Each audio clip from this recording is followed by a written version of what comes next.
Hello बच्चों, good morning. देखिए, जैसे कि हम लोग जयशंकर प्रसाद को पढ़ रहे हैं, श्रद्धा और मनु।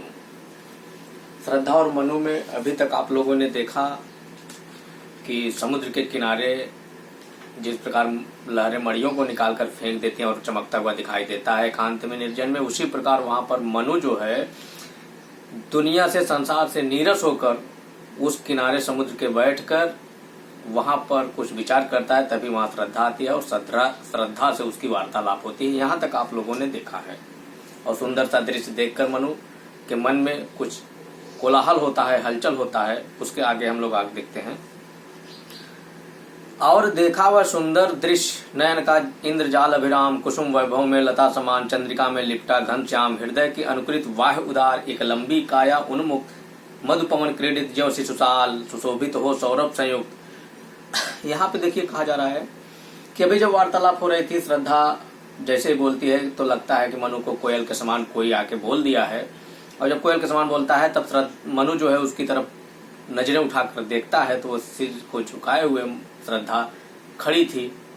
इसके बाद और देखा वह सुंदर दृश्य नयन का इंद्रजाल अभिराम। ऐसा लगता है कि जब वह देखता है और श्रद्धा उसकी तरफ देखती है, इतना सुंदर दृश्य था कि नयन का इंद्रजाल, नयन मतलब आंख, इंद्रजाल का मतलब है कि एक तरह से उसको अपने कब्जे में करने वाला, फंसाने वाला जादूगर। यानी उस समय श्रद्धा की आंखें एक जादू के समान थी जो बड़ी सुंदर दिखाई दे रही थी। ऐसा लगता है कि ये मुझे अब अपनी आंखों में फंसा रही है। मनु को ऐसा लगता है जब श्रद्धा की तरफ देखता है, श्रद्धा की आंखों को देखता है, उसकी सुंदरता को देखता है, तो उसकी आंखों में देखते ही ऐसा लगता है कि यह मुझ पर जादू कर दी है। कुसुम वैभव में लता समान। अब देख लीजिए, यहाँ कहा जा रहा है कुसुम वैभव। कुसुम मतलब पुष्प, वैभव मतलब ऐश्वर्य, सौंदर्य, वैभव। तो यहाँ कहा जा रहा है कुसुम वैभव में लता समान। ऐसा लगता है कि फूलों का जो वैभव है, जो ऐश्वर्य है, उसकी लता समान, यानी जैसे ढेर सारे पुष्प हो और उसमें लताएं लिपटी हो। यानी कहने का मतलब लताओं में पुष्प लिपटा हो, जैसे पेड़ों पर लताएं जैसे चक्कर काटती हो जाती है, उनमें दर के पास पास में फूल ढेर सारे लपटे हों। चंद्रिका से लिपटा घनश्याम। यहाँ कहा जा रहा है उसकी श्रद्धा की सुंदरता इतनी अच्छी दिखाई दे रही है कि जैसा लगता है कि लताओं में पुष्प ही पुष्प लटका हो, इतने फूल लगे हों, उसी प्रकार उसका सुंदर चेहरा दिखाई दे रहा। फिर कहा जा रहा है चंद्रिका से लिपटा घनश्याम, चंद्रिका से लिपटा घनश्याम। अब जैसे कहा जा रहा है कि बादल, घनश्याम मतलब बादल, अब घन मतलब बादल, श्याम मतलब सांवला। ऐसा लगता है कि चंद्रमा आज इन काले काले बादलों के बीच से घिरा हुआ है। यानी चंद्रमा ही काले काले बादलों से घिरा हुआ है। इसका तात्पर्य है कि उसका मुखड़ा जो है इतना सुंदर दिखाई दे रहा है, चमकता हुआ चंद्रमा के समान। ऐसा लगता है कि पूरे बालों के बीच में, वही बीच में से चंद्रमा दिख रहा है। अब बाल उसके बादल के समान काले हैं और उनके बालों के बीच से उसका चेहरा दिखाई दे रहा है। हृदय की अनुकृत वायुदार, एक लंबी काया उन्मुक्त, पवन मधुपवन क्रीडित ज्यों शिशुसाल, सुशोभित हो सौरभ संयुक्त। यहाँ कहा जा रहा है कि हृदय की अनुकृत बाह्य उदार, एक लंबी काया उन्मुक्त, यानी उसका शरीर लंबा सा है, सुंदर सा है, जो हृदय से बहुत अच्छा और स्वच्छ और साफ सुथरा है। यानी मनु उसको देखते ही यह जान लेता है कि इसकी शरीर लंबी है, सुंदर है। उसका काया मतलब शरीर, उसकी शरीर सुंदर है, स्वच्छ है और अच्छी है।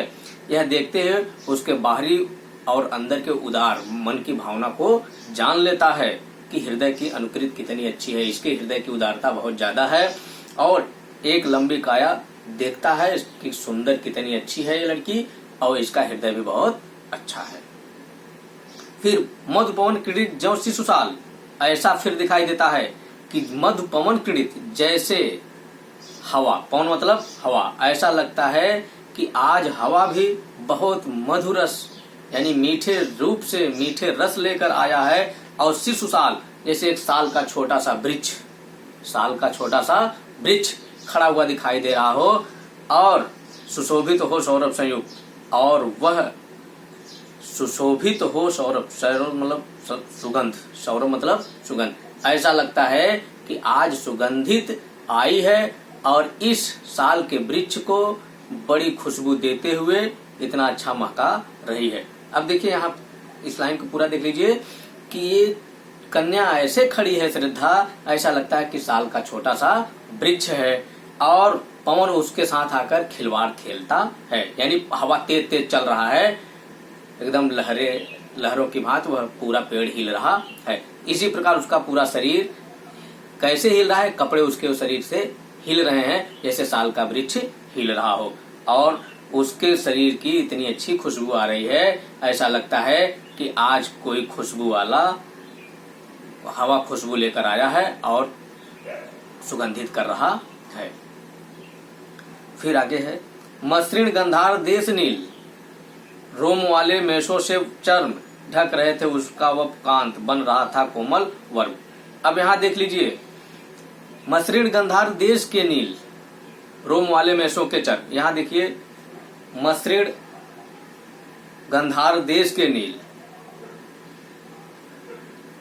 गंधार एक नगर है और मसृण का मतलब है कि वहां मुलायम, चमकीले, रोएदार तमाम प्रकार के मेषों का मतलब भेड़, यानी जो गंधार नगर की राजकुमारी, वो गंधार नगर है, वहां से चमकीले और सुंदर मुलायम दार भेड़ों के रोम, जो भेड़ों के रोएदार से पहना हुआ कपड़ा है वही पहनकर आई है।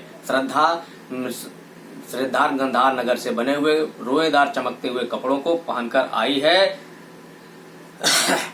ढक रहे थे उसका वपुकांत, वपु मतलब शरीर, कांत मतलब चमकता। अब उसका सुंदर चमकता हुआ शरीर वही कपड़े ढक रहे थे जो गंधार नगर से चमकते हुए रोएदार कपड़े पहनकर, जो भेड़ों के रोए से बने हुए कपड़े थे वो चमकते हुए वो लड़की अपने शरीर पर पहनी थी, और इसलिए उसका सुंदर शरीर को वही कपड़े ढक रहे थे। बन रहा था कोमल वर्म, कोमल वर्म, वर्म मतलब सुरक्षा कवच, यानी कहा जा रहा है कि यही सब जो गंधार नगर के कपड़े थे उसी कपड़ों से वो अपने शरीर को ढककर सुरक्षा कवच बनाए हुए थी, और जबकि वो कपड़े बहुत सुंदर और बहुत चमकते हुए रोएदार दिखाई दे रहे थे। फिर कहा जा रहा है, नील परिधान बीच सुकुमार, खुल रहा मृदुर अधकुला अंग, खिला हो ज्यों बिजली का फूल, मेघ बन बीच गुलाबी रंग। यहाँ फिर कहा जा रहा है कि नील परिधान बीच सुकुमार, यानी जो कहा जा रहा है कि सुकुमार उस जो बहुत कोमल होता है, यानी नील परिधान, नीले परिधान वस्त्र, नीले वस्त्रों के बीच में उसका बहुत सुंदर बहुत कोमल शरीर, खुल रहा मृदुल अधकुलांग, बीच बीच में से कहीं कहीं उसका शरीर का कोमल अंग खुल जा रहा था। यानी जब हवा चल रही थी तो उसने जो शरीर पर पूरे रोएदार कपड़े पहने थे नीले रंग के, और उस नीले रंग के कपड़ों के बीच से उसका सुंदर सा अंग कभी कभी हवा के चलते खुल जा रहा था। फिर कहा जा रहा था, खिला हो ज्यों बिजली का फूल, मेघ बन बीच गुलाबी रंग। अब यहाँ कहा जा रहा था उसका रंग, उसके शरीर का गुलाबी रंग इस प्रकार खुल रहा था जैसे खिला हो जो बिजली का फूल। जैसे कहाँ खिला हो बिजली का फूल, मेघ बन बीच गुलाबी रंग, मेघ मतलब बादल, बादलों के बीच में। अब आपको पूरी तरह से समझा दे रहा हूं कि जैसे आकाश नीले रंग का है, उसके बीच कभी कभी बिजली जब गड़गड़ाहट के साथ चमकती है तो काले और भूरे बादलों के, नीले बादलों आकाश के बीच में सिर्फ बिजली का चमकता हुआ रूप दिखाई देता है। उसी प्रकार वह कहा जा रहा है कि नीले परिधान के बीच, नीले वस्त्रों के बीच में उसका सुंदर कोमल शरीर गुलाबी रंग का चमकता हुआ दिखाई देता है। यह तब दिखाई देता है जैसे कोई हवा चल देता है तब। अब आगे देखते हैं।